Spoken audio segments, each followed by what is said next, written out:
Good afternoon. It was a year ago yesterday, January 31st, 2018, that I first reported publicly on the challenges we were facing with garbage collection and announced the implementation of once-a-week collection. To briefly recap the situation, we had issues with the number of vehicles in service, the abuse workers were being subjected to, the unreliability of pickup, exorbitant overtime, injuries to staff, and general dissatisfaction with service levels. As an example, a section that should have 54 staff and 19 serviceable vehicles had 40 staff and 9 working vehicles on average. There was also a significant gap in the communication chain, both internally as well as efficiently communicating with the public. We have implemented new protocols to mitigate against this happening again. We worked through all those issues with our staff, along with our union partners, and I believe we have open lines of communication that flow both ways and have contributed to a better working environment and improved morale. A lot has happened in a year. Locals and residents alike have, in the main, adapted magnificently to the once-a-week collection, and the common refrain I have heard is that most people are pleased with the reliability of collections. The opening hours of the public drop-off were extended to make use of the facility more convenient, and the results are a significant increase in its use. And I've attached a graph comparing 2017 to 2018 volumes to give effect to that. Overtime has been cut by more than a half, from $1.2 million to $320,000.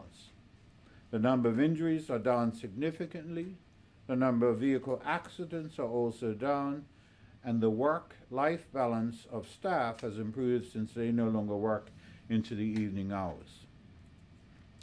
You may recall that a year ago we sent a team inclusive of a driver and a worker overseas to select a new batch of garbage trucks. I'm pleased to report that the new trucks arrived on island last month. They cleared customs and were released on the 11th of January, following which they were cleaned, inspected, modified, decals added, and paperwork submitted to TCD. They were taken to TCD on the 21st of January, and all are currently licensed for road use. 4 of the trucks suffered minor damage during offloading by, and the replacement parts are in transit from the UK. 1 truck has a minor electrical problem which will be addressed by the supplier Farad when they arrive on the 10th of February to commission all 5 vehicles. Chassis underseal, fitting of radios, GPS systems along with driver training is currently underway. Realistically, we anticipate them being placed into service the week of February 18th, assuming all goes well with the manufacturer's representative. Concurrently, we will be installing a new wash station at Marsh Folly to ensure the new trucks can be maintained in pristine condition. You will know that I met last week with the senior staff management team in Public Works to review the data and discuss the way forward. I can now report that after reviewing that data and receiving input from staff, I have decided that once-a-week collection will become a permanent feature of the Bermuda landscape. The aim always is to rid the country of garbage, manage the expectations of the public by not falsely promising something we cannot deliver. Let me now set out what additional measures we will take to assist the Bermudian public. A consistent complaint during this period has been from those areas that utilize the very large gray bins in communal disposal areas, as we have experienced a severe shortage of bin lift trucks. We have utilized private sector contractors and the Corporation of Hamilton Trucks to assist us on weekends to address this deficiency. The 5 new trucks all have that capability, and it is our expectation we will now be able to collect that waste on the day it is scheduled without the need to utilize outside contractors. All of us can help in that regard, however, by reducing the incredible amount of waste we generate, recycle, and composting food waste. We are experiencing an increase in maggots in the waste. This is mainly due to a combination of food waste and the climate, which are the perfect conditions for them to flourish. Some members of the public have suggested lidded trash bins and freezing food waste until the day of collection. I know that our education officer would wish that I recommend to you that you also consider composting, which is a painless way of helping the environment as well as successfully disposing of food waste without running the risk of attracting feral chickens, cat, or vermin to your trash. Of course, it is made considerably easier if you purchase a composting bin from any of the local hardware stores, or the best type that can be bought by purchasing from the Ministry of Public Works. In this vein as well, the ministry has purchased 395-gallon wheelie bins scheduled to arrive on island next week, to be followed shortly thereafter by a similar number of 48-gallon recycling bins. These will be sold at landed cost and initially be targeted at those neighborhoods that use communal collection points to help address the challenges with vermin and feral chickens attacking trash bags.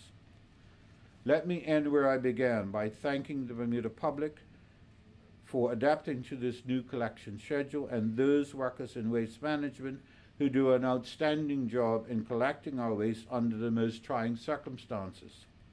I encourage members of the public to give a thought and even express thanks directly to those workers who so efficiently collect our garbage every week.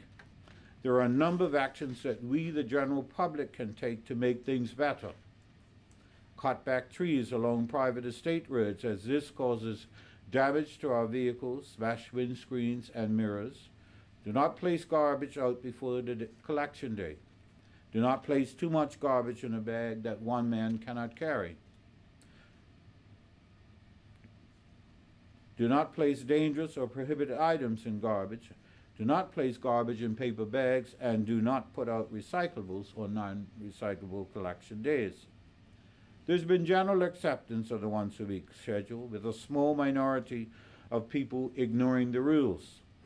We are determined to address this bad behavior by encouraging our workers to take pictures of any infractions, report it to their managers so that we can take action. They are not expected to collect trash that is strewn all over the road because of someone's bad behavior. They are not expected to drive up a road that does not have a clear path to gain access and either injure themselves or damage the vehicle. We will enforce the rules and address the guilty as appropriate. We as a people, all of us, must do better. I'd like to take this opportunity to remind the general public to be more aware of what they put in their trash, and always remember that the collection is carried out by hard-working staff who take pride in their work and deserve our thanks and support. Thank you. Yes, I have a question. Minister, you said the decision now is that once a week will be permanent. I'm wondering if there is something that would have to happen in the future in order for the PLP government to change its view on this, to say, all right, you know what, we're going to go back to 2 weeks. I don't have a crystal ball. I don't have a crystal ball, so I can't predict what will happen in the future. I have to deal with the now. And so when you present me with a set of circumstances that support going to once a week garbage collection, I take it, and I'll list them again. If I spend $1.2 million in overtime for twice a week garbage collection, and I still cannot collect the garbage on time, and I'm now spending $320,000, that gets my attention. If there is a general acceptance across the board by the population of once a week garbage collection, and there are only small pockets of resistance, that gets my attention and suggests that we should transition to a modern way of doing things. And I get that people don't like change. I know we don't like change in any shape or form. But the fact of the matter remains is that there are a number of factors, not my opinion, a number of factors that indicate that we can adequately transition, and have done so, quite frankly, to once a week garbage collection. And so that is where we are. I mean, there is, to repeat, there's a small segment of the community, pockets of it across the island, who are resistant to change. And I would submit that if you collected garbage every week, every day, those pockets would still exist because they just don't care. So it's trying to change people's behavior. But I think that anybody who's a casual observer and is honest will recognize that in the past year we've seen an acceptance of it. Not only an acceptance of it, but a general pride in people's own neighborhoods by people who, particularly those who place their trash in communal areas, making their own signs. Garbage collection is on this day of the week, and you've seen people modify their behavior in order to be able to accommodate that. We as a country are currently in budget, and we have spent, not just the three of us here, but everybody in leadership position in this ministry, a considerable amount of time trying to get within the cash limits that have been set by the Ministry of Finance so that the government can meet its mandate and its commitment to the people of Bermuda, and also manage the debt and the deficit. And I can tell you that this ministry has led the way, because we've taken a similar approach in how we spend the money that is allocated to us to meet the needs and the requirements of this ministry. And at the end of the day, this is my final one, at the end of the day, the money that we spend, the money that the government spends, comes from all of us in this room and all of us in this country who pay his taxes. And the Minister of Finance said 2 nights ago at Heritage, nobody wants an increase in taxes. And I lead that charge in terms of not paying an increase in taxes. And so if we can encourage folk to modify their behavior and affect some savings and still not be a detriment to our community, then I'm inclined to do so. Did you have any further questions? There was one suggestion on our Facebook page that maybe to help the situation, the government might want to look at now 24-hour time spay facility. We're open very late, but I think the close now is around 7. Yeah. Consider that? It's something we will look at, but what I will ask you is to have a look at the data. That's what I go back to again. I didn't introduce the people that are joining me. My bad. So this is Dr. Martin Biffin, who's the principal engineer who's in charge of the quarry, and so in charge of all the vehicles and supervises the purchase of the new vehicles. And this is Mr. Clarkston Trott, who's in charge, who's a waste management manager, in charge of all waste management. So they've been people who provided me with data. And you will see in very stark contrast the number of garbage that was picked up in 2017 and the amount of garbage that was at the public drop-off in 2018. And I actually used the facility, so I can speak a little bit from personal experience in the sense that we have seen a significant uptick in the number of people that use it. And I'll use myself again as an example.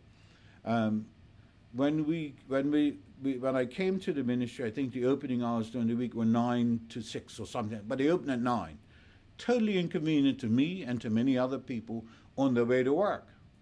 I'm not bringing it. And I had a bad experience. I think I may have explained to one. You know, I put the trash in there with the expectation that I would remember at 5 after 9 after being here 2 hours to go to Tynes Bay. I didn't. So when I went out in the evening, you can imagine, I had good smells. And I was trying to figure out where they were coming from, and I realized they were coming out of my trunk. I thought, well, this don't work. And so that helped me talk to these folk and figure out how it is that we could expand those hours so that it made it more convenient for folk. And so the results are that there is an uptick. A number of people have indicated to me either at Tynes Bay or just out and about, that they're taking advantage of it because it is much more convenient.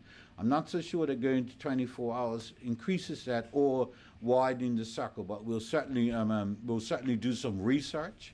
And if there's an indication that we should widen that further or modify it in some way, then we'll certainly take that on board. I would also like to remind that we were able to extend the hours without any cash cost to the Bermudian taxpayer.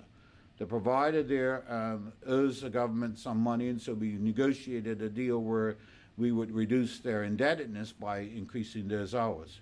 And so we will have that discussion, certainly.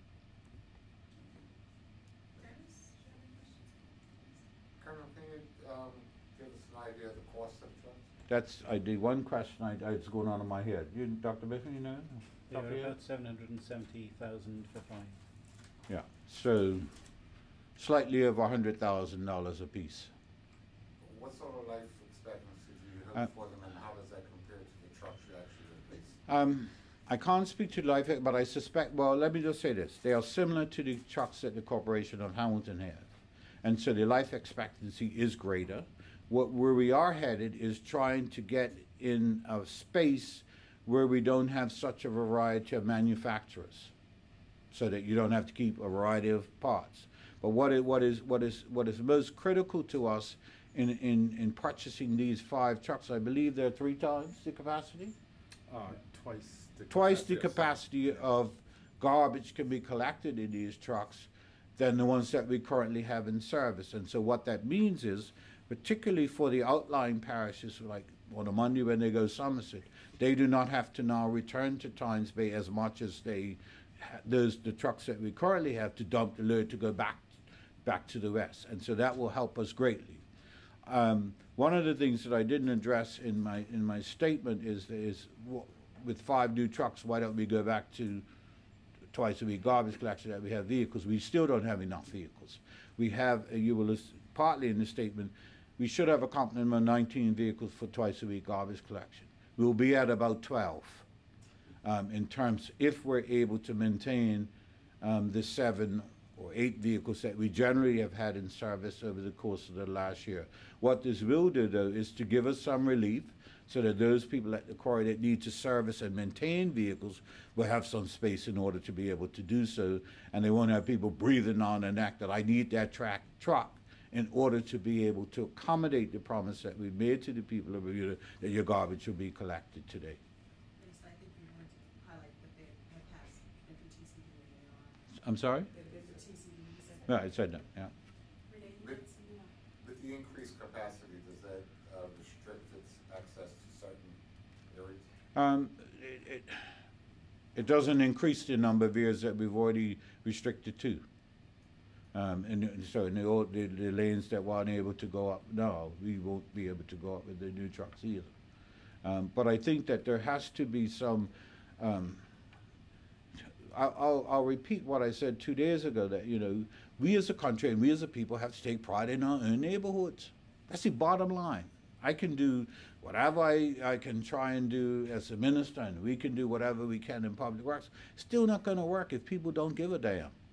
If people just don't care, then we're going to always have a problem. And I know from some of the communications that I receive from members of the public that it really isn't them, and they're quite frustrated by their neighbors, but they also see, well, I don't have no magic wand to fix neighborhood issues. They've actually got to talk to one another and try and generate some neighborhood pride that, you know, I don't want to have to drive by your trash in order to get home because you put it out on, you know, Tuesdays when garbage collection day is on Monday.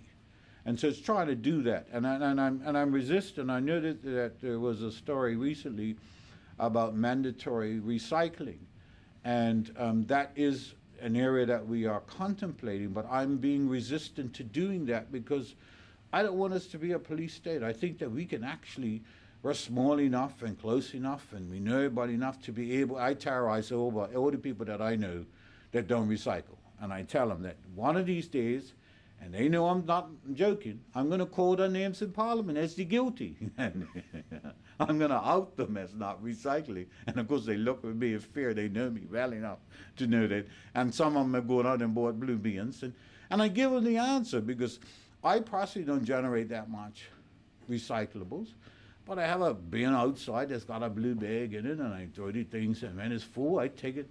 I normally take it to Times Bay because I can't figure out what day they're coming in the West to get it, and that's not a burden. But I think that we must contribute to the process.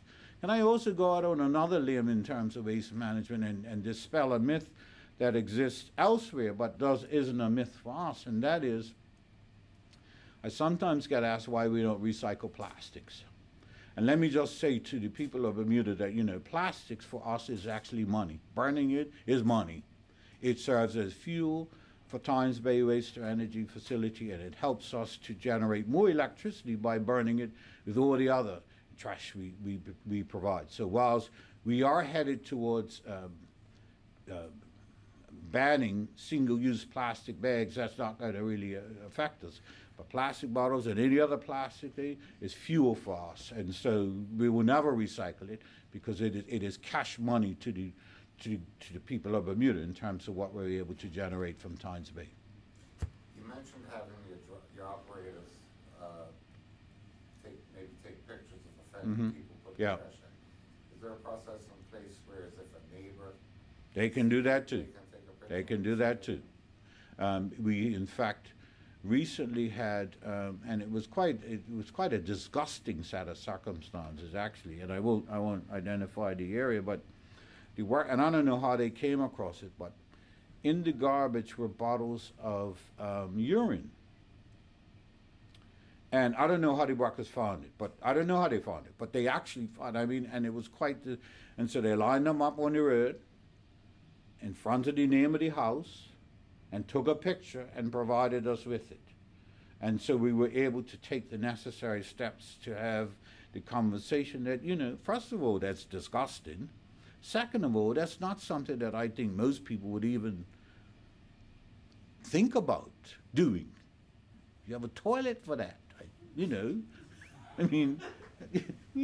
serious. And so it was, I was furious. I was furious because can you imagine if they hadn't found it, and that had gone into the back of the bin, and the compressor had busted bottles? All over them is going to be, quite unacceptable behavior, I think, quite unacceptable behavior. And so we will be able to identify who the guilty are and take steps to do them. And I'll say this in fairness too, I never thought I would live to see the day where I had so much interest and knowledge about waste, but it's my responsibility, so, I take my job seriously. So I am always aware of where I'm driving and whether it's garbage collection day. And I was heading east one day, and it wasn't that day, and it was, garbage, and so I pulled into the driveway. They're going to tell me off, but anyway, and took pictures again of garbage bags, date, and, this name of the house. And I wrote to them, and I said, and I noticed now that they don't do it. And so I don't necessarily think I think it's just not something that it's you only think about your garbage as a general rule and be concerned about it if you put it out in the morning and when you come home in the evening, it's still there. If it's gone, you don't think nothing about it. And you don't think about it again until the next week that garbage day is due. And so if you pause and thought about it, they're pretty efficient. Most days you put it out and come in, it's going. And all your neighbors is going too. Two more questions. Mm-hmm. One, has the department or the ministry ever thought of satellite drop-offs? I'm sure it's functional to have it at Times Bay, but the idea of having a drop-off in the east and a drop-off in the west? The short answer to that is yes, and in fact we are exploring. The chief, who's currently traveling, and that's why he's not here today, chief engineer, has made some suggestions about what we call a transfer station, and is looking into the various options of that. But that comes with its own set of challenges, and so what you don't want to create is a feeding frenzy for the problem that we're trying to address with feral cats and other things by creating, you know, a smorgasbord for them as opposed to, you know, what it is. And so we are exploring that as part of the option. But I'll say again, and just to reiterate and to reinforce, if people actually compost, you'd be amazed at the amount of waste that you reduce. And you'd also be amazed at the fact that, you know, you have nothing now in your trash for those animals to feed on. You have nothing. And it really is quite, I mean, it's quite painless. You dump it in this composter, you know, everything.